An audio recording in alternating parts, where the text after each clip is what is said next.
الحمد لله رب العالمين والصلاة والسلام على أشرف الأنبياء والمرسلين وعلى آله وأصحابه أجمعين. قال الله تعالى وتبارك في القرآن المجيد والفرقان الحميد. بسم الله الرحمن الرحيم. لا أقسم بهذا البلد وأنت حل بهذا البلد ووالد وما ولد لقد خلقنا الإنسان في كبد.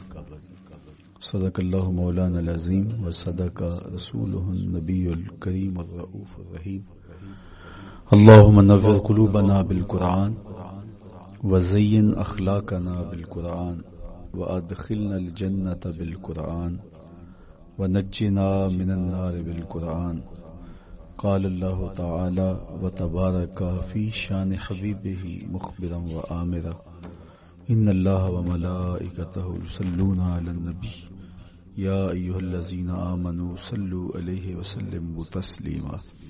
اللهم صل على سيدنا ومولانا محمد معدن الجود والكرم صلاة وسلاما عليك يا سيدي يا رسول اللہ. میں نے آپ کے سامنے قرآن مجید کے جو کلمات تلاوت کیے ان میں اسی حقیقت کو بیان کیا گیا. لا اقسم بہذا البلد، آغاز ہوا شہر مکہ کی قسم سے. قسم ہے مجھے اس شہر کی، پھر وجہ قسم بھی بیان کی. وانت حل بہذا البلد، مجھے اس شہر کی قسم اس لیے کہ محبوب اس شہر میں تو جو بستا ہے، تیرا بسیرا ہے اس شہر میں، اس شہر کی گلیوں نے تیرے قدم چومے ہیں اور تیرے انفاس کی مہک اس کی فضاؤں میں بسی ہے، اس لیے مجھے قسم کہ یہاں تم رہتے ہو. اللہ اکبر. علماء کے مابین اس بات پر اختلاف ہے کہ مکہ المکرمہ افضل ہے یا مدینہ النبی صلی اللہ علیہ وآلہ وسلم افضل ہے. ایک علمی اختلاف ہے. بعض نے کہا مکہ المکرمہ افضل ہے، دلائل دیے، بڑا وزن ہے دلائل میں. بعض نے کہا مدینہ تو رسول صلی اللہ علیہ وآلہ وسلم افضل ہے، دلائل دیے، بڑا زور ہے دلائل میں. لیکن شیخ عبد الحق محدث دہلوی علیہ رحمہ اسی آیت سے روشنی لے کر کے لکھتے ہیں کہ جب حضور مکے میں تھے تو مکہ افضل تھا، جب مدینے آ گئے تو مدینہ افضل ہو گیا. جدھر جدھر سے وہ گزرتے گئے مجد و شرف بھی پیچھے پیچھے رہا. چند لمحوں کے لیے ٹھہرے تھے تم جس پیڑ کے نیچے. نشور وحدی کا لہجہ دیکھیے کتنا دل آویز ہے. چند لمحوں کے لیے ٹھہرے تھے تم جس پیڑ کے نیچے، سنا ہے آج تک اس پیڑ کا سایہ مہکتا ہے. تو مکے میں ہیں تو مکہ افضل، مدینے میں ہیں تو مدینہ افضل. تو شرف ان کے وجود مسعود سے ہے. وہ جدھر جدھر سے گزرتے جائیں گے وہاں وہاں ہی نور پھیلتا چلا جائے گا. اور پیر نصیر الدین علیہ رحمہ کا لہجہ یہاں کتنا خوبصورت دکھائی دیتا ہے. ایک بار وہ جدھر سے گزرے ہیں نصیر، ایک بار وہ جدھر سے گزرے ہیں نصیر، بار بار ادھر سے بہار گزری ہے. تو کہا کہ قسم ہے مجھے اس شہر کی، یعنی شہر مکہ کی. کیوں اس شہر کی قسم؟ وَأَنْتَ حِلٌّ بِهَذَا الْبَلَدِ، کہ محبوب اس شہر میں تمہارا قیام ہے، اس شہر میں تمہاری رہائش ہے، تمہارے انفاس کی مہک ہے اس شہر کی فضاؤں میں، اور تمہارے قدموں کو چھوا ہے اس شہر کی گلیوں نے، اس لیے قسم کہ یہاں آپ رہتے ہو. وَوَالِدٍ وَمَا وَلَدَ، اور قسم ہے باپ کی، اور قسم ہے جو اس کی اولاد ہے. والد سے مراد کیا ہے اور ما ولد سے مراد کیا ہے؟ تو اس کے بارے میں ایک قول یہ ہے کہ والد سے مراد حضرت ابراہیم علیہ السلام ہے، اور ما ولد سے مراد حضور علیہ الصلوۃ والسلام جو ان کے فرزند ہیں. ایک قول کے والد سے مراد حضرت آدم علیہ السلام ہیں، اور ما ولد سے مراد ان کی ساری ذریت اور نسل ہے. تیسرا قول کہ والد سے مراد حضور علیہ السلام ہیں، اور ما ولد سے مراد حضور علیہ الصلوۃ والسلام کی ساری امت، حضور علیہ السلام کی ساری آل اطرت، حضور کے اصحاب. لیکن علماء نے پہلے قول کو ترجیح دی کہ مکہ المکرمہ کی قسم کی گئی تو پھر مناسبت بنتی ہے کہ حضرت ابراہیم کا ذکر بھی ہو، تو اس لیے والد سے مراد حضرت ابراہیم ہیں، اور ما ولد سے مراد حضور علیہ الصلوۃ والسلام کی ذات ستودہ صفات ہے۔ تو تین چیزیں ہوئی جن کی قسم کی گئی۔ سب سے پہلے شہر مکہ کی قسم کی گئی، پھر حضرت ابراہیم علیہ السلام کی قسم کی گئی، اس کے بعد حضور علیہ الصلوۃ والسلام کے مبارک وجود کی قسم کی گئی۔ تین قسمیں کر کے کہا کیا گیا، چونکہ جو خالی ذہن شخص ہو، جب اس کو کوئی بات بیان کی جائے تو قسم سے آغاز نہیں کیا جاتا۔ متردد الذہن کو کوئی بات کرنی ہو تو قسم سے آغاز کیا جاتا ہے، یا پھر آپ جس مضمون کو بیان کرنے جا رہے ہیں وہ اتنا اہم ہے کہ اس کی اہمیت کو اجاگر کرنے کے لیے آپ کو قسم کرنا پڑتی ہے۔ تو یہ جو ما بعد کا مضمون ہے جس کو میرے رب نے بیان کیا، اس سے قبل ایک نہیں، دو نہیں، تین قسمیں کی، تو پھر کان تو کھڑے ہو گئے، سماعتیں تو بچھ گئیں کہ وہ کون سی شے ہے جس کو بیان کرنا مقصود ہے، اور اس سے قبل قسم پہ قسم کی جا رہی ہے۔ قسم محبوب شہر مکہ کی، قسم محبوب تیرے والد بزرگوار حضرت ابراہیم علیہ السلام کی، اور قسم تیرے پاکیزہ وجود کی۔ اب انسان بالکل سماعتیں بچھا کے منتظر ہے کہ قسم کی کس بات کی جا رہی ہے، کس بات پہ قسمیں ہو رہی ہیں۔ تو جواب آیا، قسم محبوب شہر مکہ کی جس میں آپ رہتے ہو، قسم آپ کے والد بزرگوار حضرت ابراہیم علیہ السلام کی، اور قسم آپ کے پاکیزہ وجود کی۔ لقد خلقنا الانسان فی کبد، ہم نے انسان کو مشقتوں میں رہتا پیدا کیا ہے۔ یعنی انسان کی زندگی کے اندر مشقتیں، مشکلیں، آلام، مصائب، حالات کی تلخیاں، سخت مراحل، یہ اس کی زندگی کا حصہ ہے، اور ہم نے اس کو ڈیزائن اس طرح کیا ہے کہ یہ ان ساری مشکلات سے نہ بردآزما ہوگا اور حالات کی تلخیوں کا مقابلہ کرے گا، اور خیر و شر کے ساتھ ساری زندگی اس کا تعلق رہے گا۔ تو یہ اگر سخت جان ہوا تو زندگی میں کامیاب اور بامراد ہوا، اور اگر یہ کمزور ہوا تو پیچھے رہ جائے گا۔ اور اس کے لیے جو قسمیں کی ہیں وہ تین ہیں۔ قسم کا اور جواب قسم کا تعلق ہوتا ہے، یعنی جس پہ قسم کی جا رہی ہے تو جو قسم کی جا رہی ہے اس کا کوئی آپس میں تعلق ہوگا۔ جب پھولوں کا ذکر کریں گے تو پھر اس کے متعلقات ہی بعد میں بیان کریں گے۔ کسی نے کہا تھا جنگل میں کوئی مے خار مرا ہے، جنگل میں کوئی مے خار مرا ہے، اسے انگور کے پتوں کا کفن دو۔ میاں جنگل میں مرنے والے شخص کو کسی اور درخت کے پتوں کا بھی تو کفن دیا جا سکتا ہے، لیکن صاحب مرنے والا مے خار ہے، اور شراب کشید کی جاتی ہے انگور سے، تو اس کو تو ٹھنڈ تب بھی پڑے گی کہ انگور کے پتوں کا کفن دیا جائے۔ تو مناسبات ہوتی ہیں۔ تو اب جب قسم کی گئی تو قسم تین چیزوں کی گئی، اور اس کی جواب قسم سے مناسبت کیا بنتی تھی؟ انسان کو مشقتوں میں رہتا پیدا کیا گیا، حالات کی تلخیوں سے گزرتا ہے، سخت تربیتی مراحل سے اس کو گزرنا پڑتا ہے۔ تو اس چیز کو بیان کرنے سے قبل تین قسمیں کی گئی۔ پہلی قسم میرے حضور کے پاکیزہ شہر کی، مکہ المکرمہ کی، اس لیے کہ مکہ المکرمہ میں دیکھ لیجئے کہ صحابہ اور حضور کے ماننے والوں نے کیسے تلخ زندگی کاٹی۔ شجر اسلام ثمر بار ہوا تو ہمیں تو یہ کھلے ہوئے پھول دکھائی دیتے ہیں، لیکن ہم نہیں بھول سکتے کہ بلال حبشی کی پیٹھ پہ کیسے کوڑے برسے اور آہد آہد کیسے پکارتے رہے۔ تو ہم اس منظر کو دیکھیں، مکہ کے ان حالات کو دیکھیں، تو اس لیے قسم کی مکے کی، اور پھر حضرت ابراہیم علیہ السلام کی قسم کی، چونکہ حضرت ابراہیم نے جس قدر اذیتوں سے گزر کر کے، مصائب آلام کا سامنا کر کے، حالات کی تلخیوں کا مقابلہ کر کے اپنا راستہ بنایا اور اپنے رب کی رضا پائی، وہ تاریخ کا ایک انوکھا باب ہے۔ اس سے بڑھ کر کیا ہوگا کہ جلتی ہوئی آگ میں چھلانگ لگا دی رب کے حکم کی تعمیل میں، بیٹے کی گردن پہ چھری رکھ دی۔ یہ تماشا لبے بام نہیں تھا، منا کی وادی میں وہ انوکھا واقعہ رقم ہوا کہ آج بھی تاریخ انگشت بدندہ ہے کیا ایک باپ، اور وہ اس بیٹے کو ذبح کرنے کے لیے آمادہ ہو گیا جو اس کی آنکھوں کا نور ہے اور دل کا قرار ہے، رب سے مانگ مانگ کے لیا، لیکن تعمیل ارشاد میں اس بیٹے کی گردن پہ چھری رکھنے کے لیے باپ تیار ہو جاتا ہے اور اس کو ذبح کرنے کے لیے آمادہ ہو جاتا ہے، حتیٰ کہ بیٹے کو لٹا لیتا ہے اور ہاتھ میں چھری پکڑ کے بیٹے کی گردن پہ رکھ کے پوری ہمت کے ساتھ جب چھری چلاتا ہے تو آواز آتی ہے فلما اسلما وتلہ للجبین ونادیناہ ان یا ابراہیم قد صدقت الرؤیا انا کذالک نجزی المحسنین۔ ابراہیم بس کرو، تم نے واقعی خواب پورا کر دکھایا۔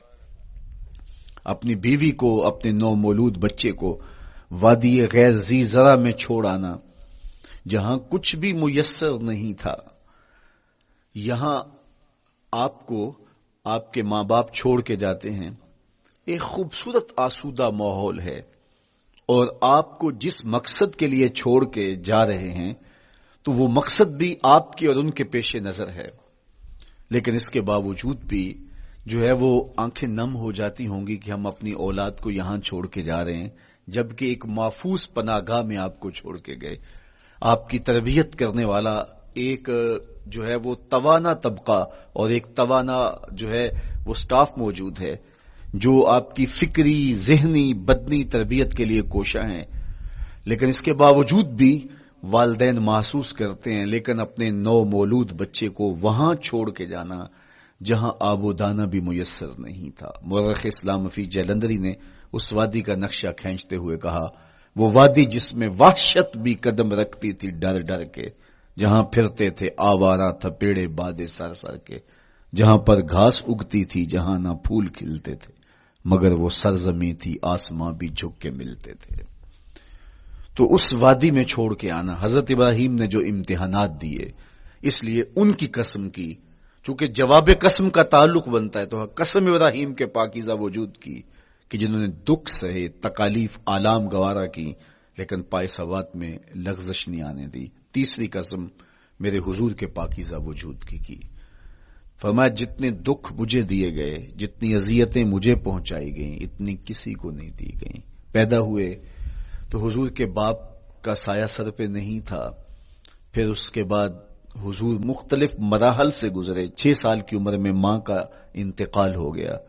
جب راہ حق میں لوگوں کو دعوت رشد و ہدایت دینے نکلے تو جو لوگوں کے رویے تھے اور جو اذیتیں لوگوں نے پہنچائیں وہ ایک الگ باب ہے۔ مکے کی گلیوں سے لے کے طائف کے بازاروں تک جن اذیتوں سے میرے حضور گزرے، ام المومنین سیدہ عائشہ رضی اللہ تعالیٰ عنہ فرماتی ہیں ایک دن حضور کی بارگاہ میں حاضری تھی تو ہم نے عرض کیا حضور کیا احد کے دن سے سخت دن بھی زندگی میں کبھی گزرا ہے؟ صحابہ کی نظر میں اس دن سے سخت دن کبھی زندگی میں نہیں آیا، اس لیے کہ جب 70 صحابہ کی لاشیں پڑی تھیں، حضور کے چچا حضرت امیر حمزہ شہید کر دیے گئے، اور نہ صرف انہیں شہید کیا گیا، ان کا مسلح کیا گیا، اعضائے بدنیاں کاٹ دیے گئے، ناک کاٹ لی گئی، زبان کاٹ لی گئی، بدن چیر کے کلیجہ نکالا گیا، اور پھر ان اعضاء کا ہار پرویا گیا، اور ہندا نے گلے میں ڈال کے رقص کیا، آنکھوں میں نیزے چبھوئے گئے۔ تو یہ دردناک دن تھا۔ تو حضور کے سر انور پہ سفید رنگ کی پٹی بندھی تھی اور چشمان رحمت میں آنسو تھے، اور بار بار فرماتے تھے ما فعل امی، میرے چچا کی کہانی سناؤ۔ تو یہ دردناک دن تھا جو صحابہ نے اپنی آنکھوں سے دیکھا۔ تو انہوں نے کہا حضور کیا احد کے دن سے سخت دن بھی کبھی زندگی میں آیا؟ ان کا خیال تھا کہ حضور فرمائیں گے ہاں یہ میرا زندگی کا مشکل ترین اور سخت ترین دن تھا، لیکن حضور نے فرمایا ہاں عائشہ، جب طائف کے بازاروں میں تیری قوم نے مجھے پتھر مارے تو یہ دن احد کے دن سے بھی سخت تھا۔ حضور ان کے 3 سرداروں کے پاس پیغام حق لے کے گئے، لیکن انہوں نے آگے سے جو رویہ اختیار کیا وہ اتنا اذیت ناک تھا۔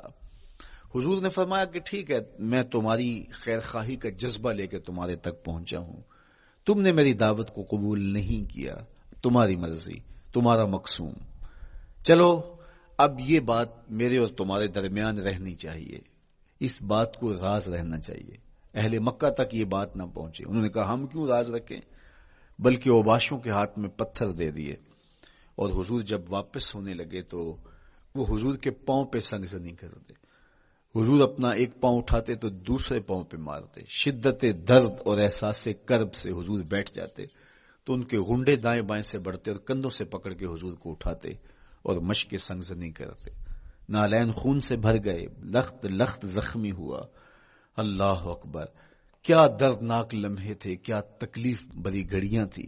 تو کہا کہ جب طائف کے بازاروں میں تیری قوم نے مجھے پتھر مارے تو یہ دن احد کے دن سے بھی سخت تھا.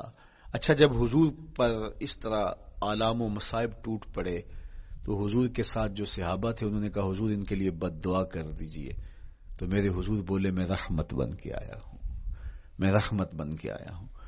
اللہ اکبر. ان کا تقاضا پہم بڑا تو حضور کے ہاتھ اٹھ گئے اور پھر حضور نے جو کہا سنیے، اللہم اہد قومی فإنہم لا یعقلون.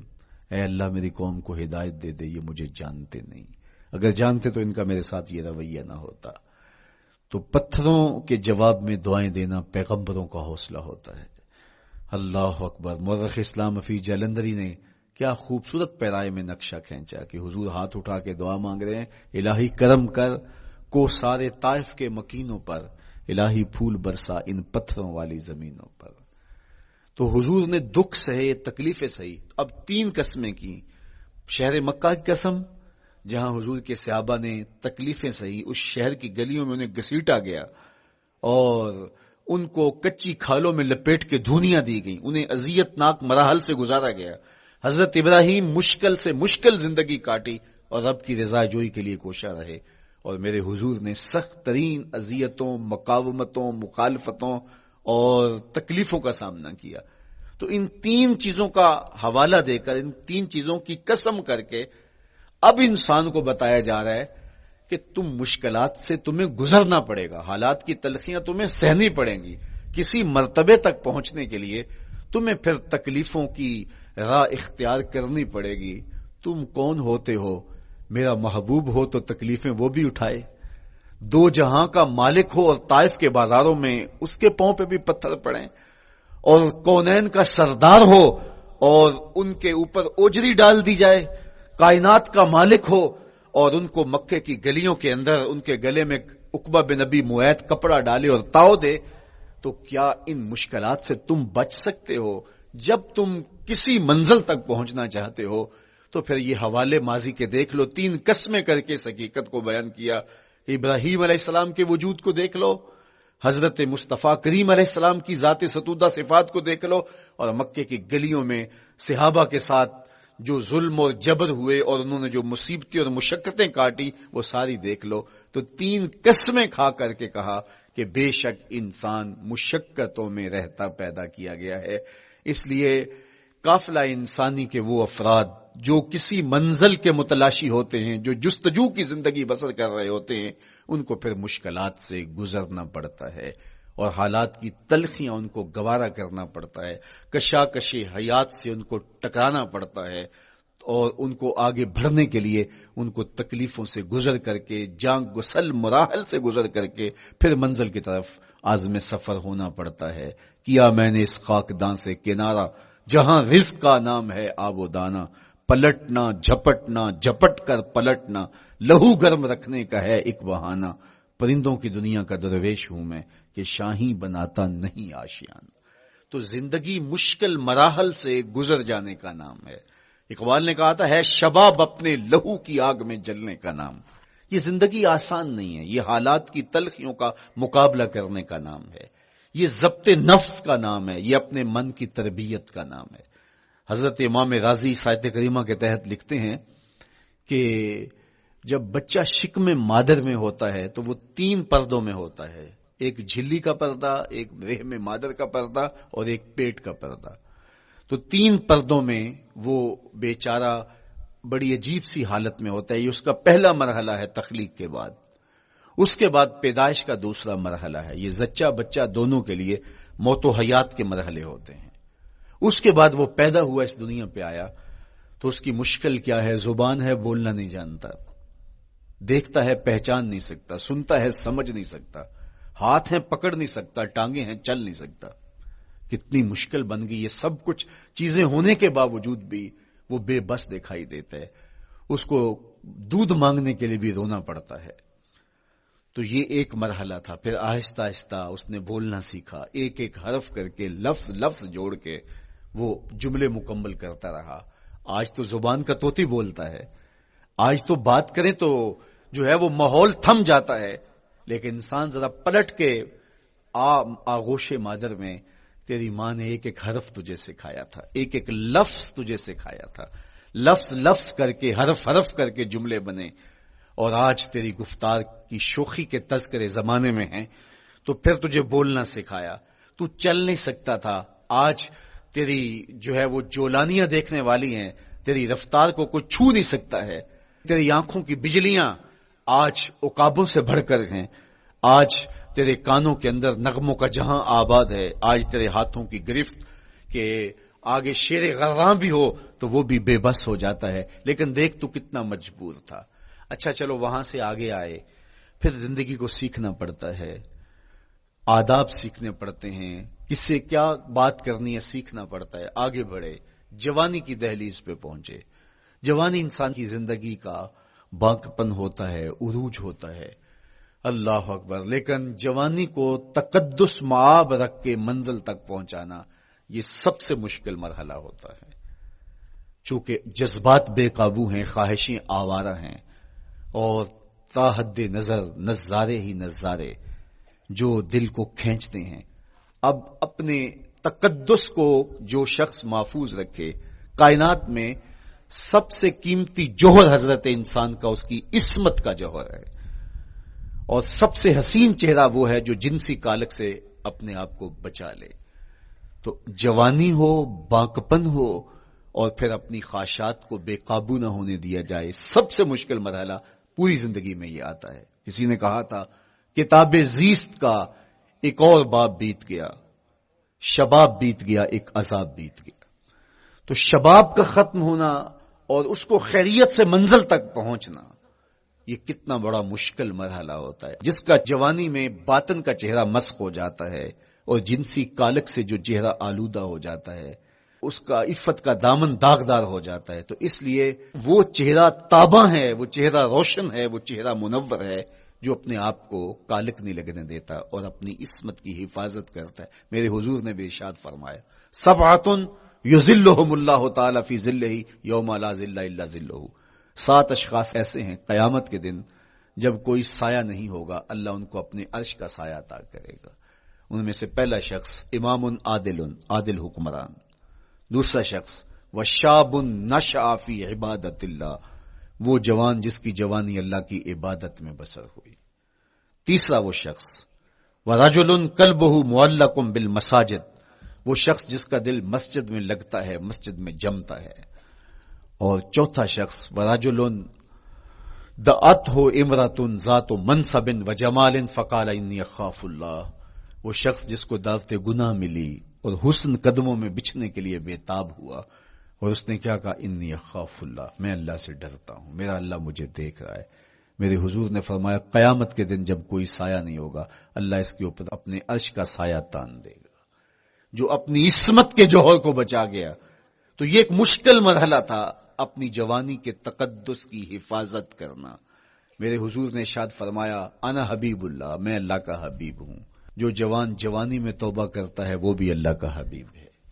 کتنا بڑا اعزاز ہے اور کتنا بڑا کمال ہے جو شخص کو ملتا ہے جو جوانی میں اپنی عصمت کے تقدس کی حفاظت کرتا ہے، اپنی آبرو پہ پہرا دیتا ہے، اپنی نظروں کی حفاظت کرتا ہے، اپنی سوچوں کو آوارہ نہیں ہونے دیتا، اپنے خیالوں کو بھٹکنے نہیں دیتا، اپنی خواہشات کو بے قابو نہیں ہونے دیتا۔ تو یہ مشکل ترین لمحہ تھا۔ اس کے بعد امام راضی کہتے ہیں اب شادی کا مرحلہ ہوا تو پہلے خود اپنی ذمہ داری تھی، اب کسی کا بوجھ بھی اٹھانا پڑا، یہ اگلی مشکل آ پڑی۔ پھر بچے ہوئے تو پھر اپنی زندگی تو ختم ہو گئی، پھر ساری زندگی، پھر بڑھاپے میں چلے جائیں، ارذل العمر تک چلے جائیں، یہ ساری زندگی مشکلات لقد خلقنا الانسان فی کبد۔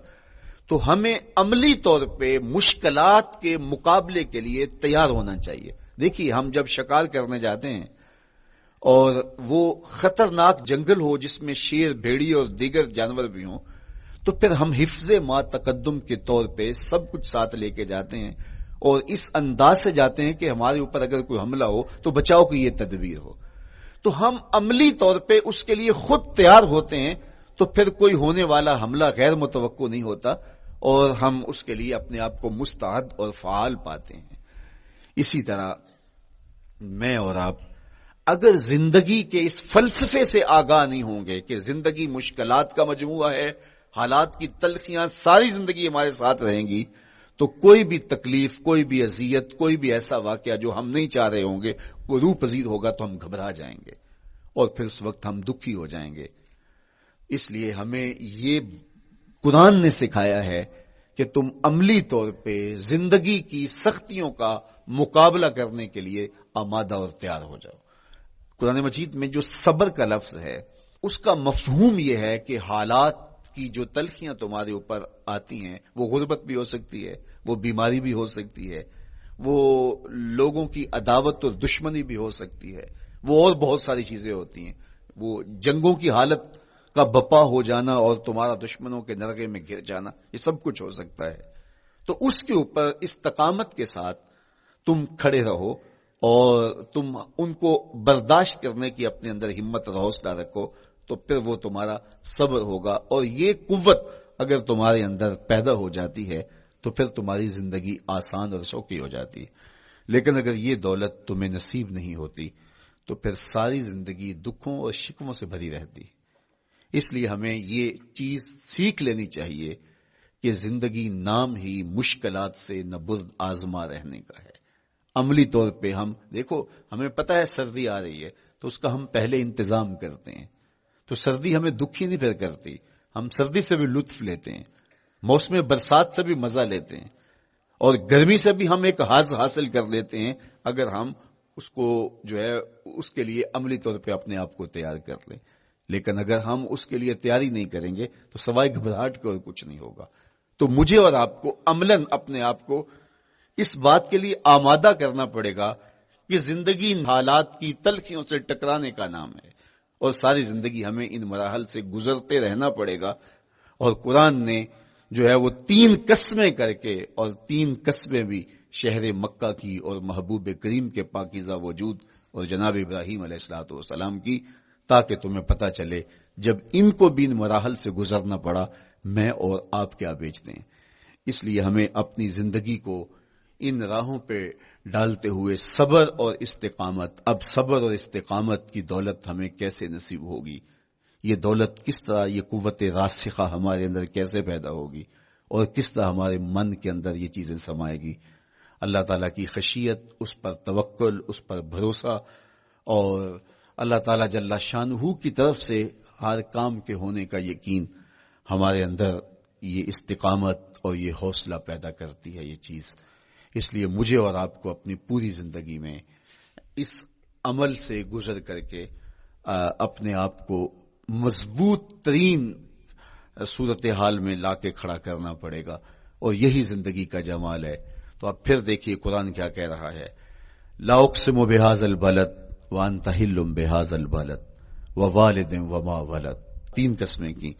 اس کے بعد ارشاد فرمایا لقد خلقنا الانسان فی کبد، ہم نے انسان کو مشکلوں میں، مصائب میں، آلام میں رہتا ہوا پیدا کیا۔ کہتے ہیں جب حضرت انسان کی تخلیق ہوئی تو اس کا خمیر جب گویا جا رہا تھا تو اس کے اوپر 39 دن تک آزمائشوں کی، دکھوں کی، تکلیفوں کی بارش ہوئی، اور ایک دن خوشیوں اور مسرتوں کا می برسا۔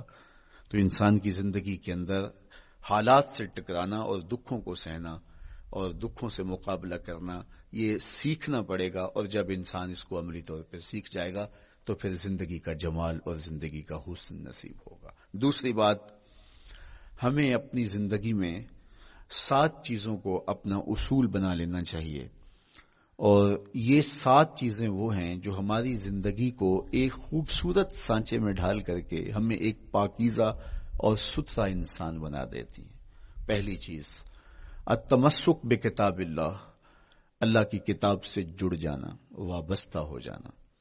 جب ہم کتاب اللہ سے وابستہ ہو جائیں تو پھر ہمارے باطن کی اور نفس کی تربیت ہوتی ہے، اور پھر ہم وہ مطلوب انسان بنتے ہیں جو ہمارا رب ہم سے تقاضا کرتا ہے۔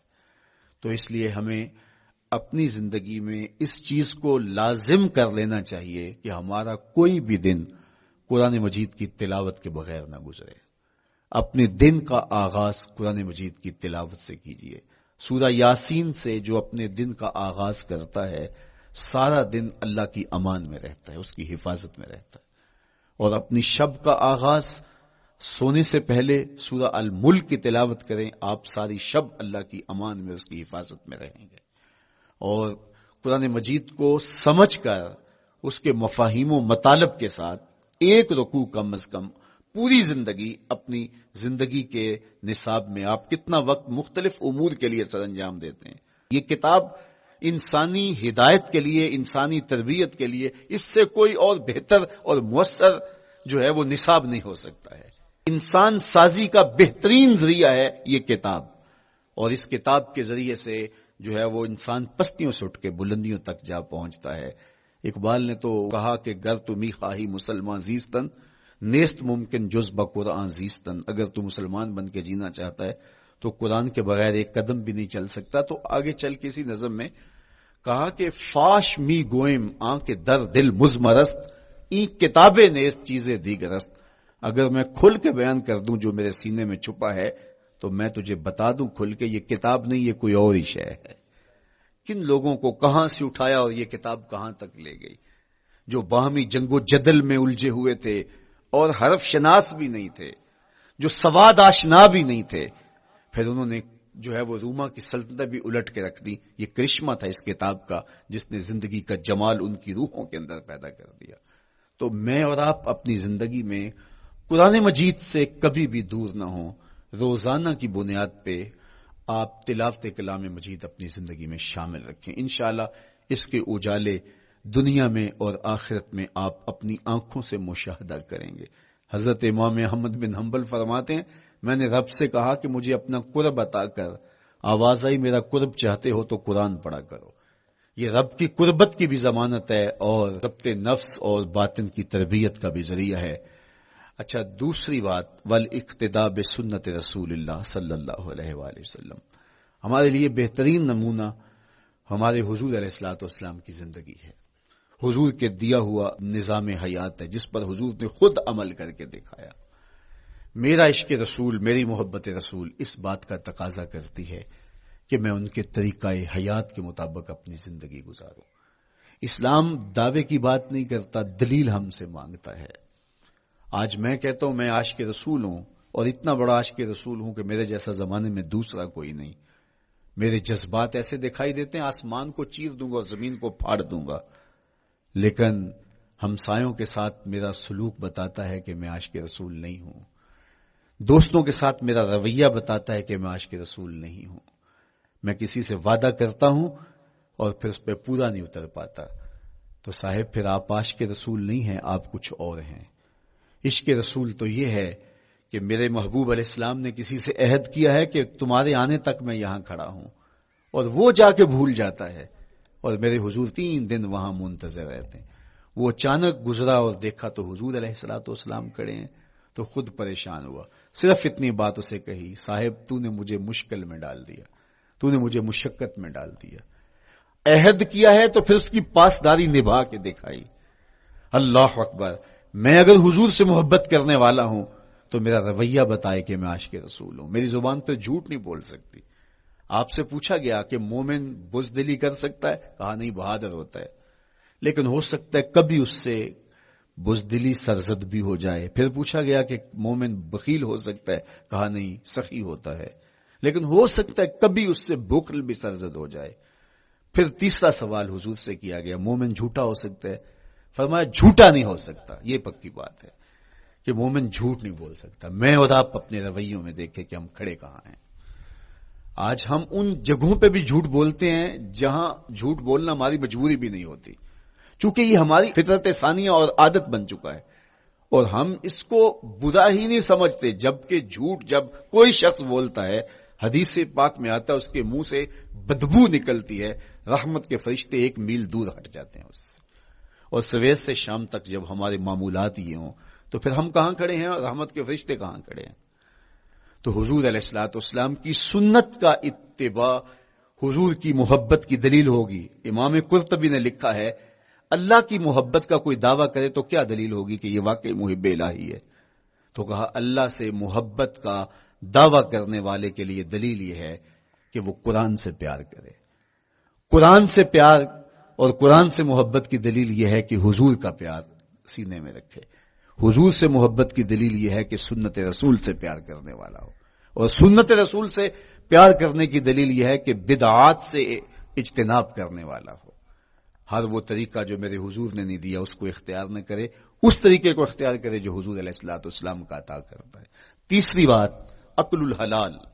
یہ وہ بنیادی اصول ہیں جو ہماری زندگیوں میں اتر جانے چاہیے, اور ہم ایک صالح اور خوبصورت انسان بن کے اس معاشرے کا حصہ بن سکتے ہیں. عقل حلال زندگی میں شامل ہو تو زندگی کو جمال نصیب ہوتا ہے, اور باطن اور ظاہر کو طمانینت نصیب ہوتی ہے. اگر رزق پاک نہیں ہے تو آپ کعبے بھی جائیں تو وہاں بھی آپ محروم پلٹیں گے. میرے حضور علیہ الصلوۃ والسلام نے فرمایا ایک بندہ لمبا سفر کر کے گیا, اشعث اغبر کے لفظ ہیں کہ اس کے بال بکھرے ہوئے ہیں, سفر کی گرد پڑی ہوئی ہے, اور لباس بھی پھٹا ہوا ہے, شکستہ حالت, پراگندہ صورت, اور کھڑا ہے کعبۃ اللہ کے سامنے. یمد یدیہ, دونوں ہاتھ لمبے کر کر کے دعا مانگ رہا ہے, اور کیا کہتا ہے, اے اللہ ومطعمہ حرام ومشربہ حرام وملبسہ حرام وغذی بالحرام. فرمایا اس کا کھانا حرام کا ہے, اس کا پینا حرام کا ہے, اس نے جو لباس پہنا وہ حرام کا ہے. میرے حضور فرماتے ہیں بتاؤ اس کی دعا کیسے قبول ہوگی. اب لمبا سفر کاٹ کے حرم کعبہ میں پہنچے, غلاف کو پکڑ پکڑ کے دعائیں کر رہا ہے, لمبے لمبے ہاتھ کر کے دعائیں مانگ رہا ہے, ملتزم سے لپٹا ہوا ہے, حتیم میں سجدہ ریز ہو کے رو رو کے دعائیں مانگ رہا ہے, لیکن دعا قبول نہیں ہوتی. کیوں؟ اس لیے کہ اس کے پیٹ میں لقمہ حرام کا ہے, اس کے بدن پہ لباس حرام کا ہے.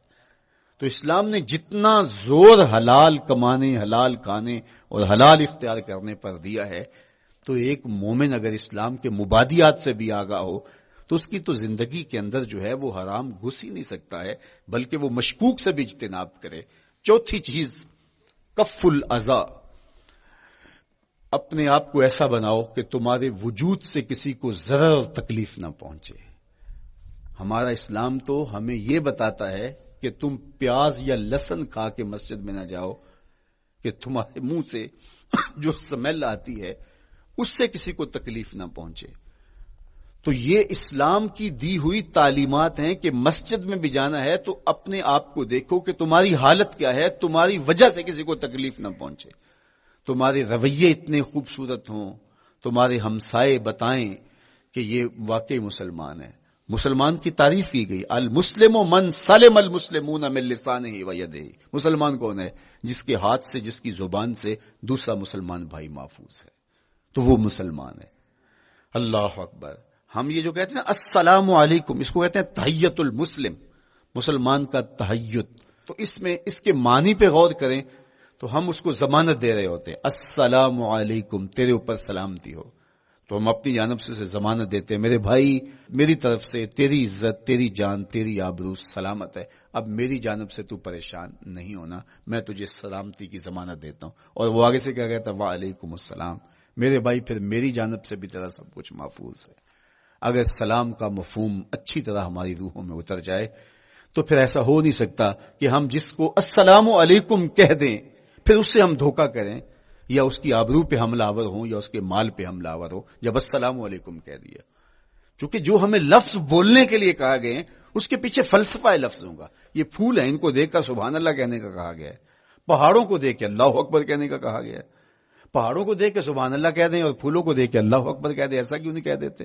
لیکن نہیں, اس لیے کہ جب پہاڑوں کو دیکھتے ہیں تو دل میں ان کی ہیبت پیدا ہوتی ہے. اتنے بڑے پہاڑ, سمندر کو دیکھتے ہیں تو اس کی ہیبت پیدا ہوتی ہے. اتنا بڑا سمندر تا حد نظر پھیلا ہوا, تو جب اس کی بڑائی پیدا ہونے لگتی ہے تو فوراً پلٹایا گیا اللہ کی بڑائی کی طرف اور کہا بول اللہ اکبر, یہ نہیں میرا اللہ بڑا ہے. اور پھول کو جب دیکھا تو اس کی لطافت کی طرف الجھنے لگے, کتنا خوبصورت ہے, درزوں میں کیسے خوشبو بسی ہوئی ہے, کیسے رنگ ہیں, کیسے جمال ہیں. اللہ اکبر. وہ کیا کسی نے کہا تھا نا کہ درزوں کی لطافت میں خوشبو نے اماں پائی, گل چیرنے والے نے کس شان سے چیرا ہے. تو کیا کمال ہے یار, کیا پتیاں ہیں, کیا رنگ ہے, کیا خوبصورتی ہے, کیا لطافت ہے. الجھنے لگے, کہا بول سبحان اللہ, یہ کیا ہے جس نے رنگ بھرے ہیں وہ پاک ہے. تو تیرا دل الجھ نہ جائے. تو جو ہم بولتے ہیں لفظ جہاں بھی بولتے ہیں اس کے پیچھے ایک فلسفہ ہوتا ہے. السلام علیکم یہ تحیت المسلم ہے.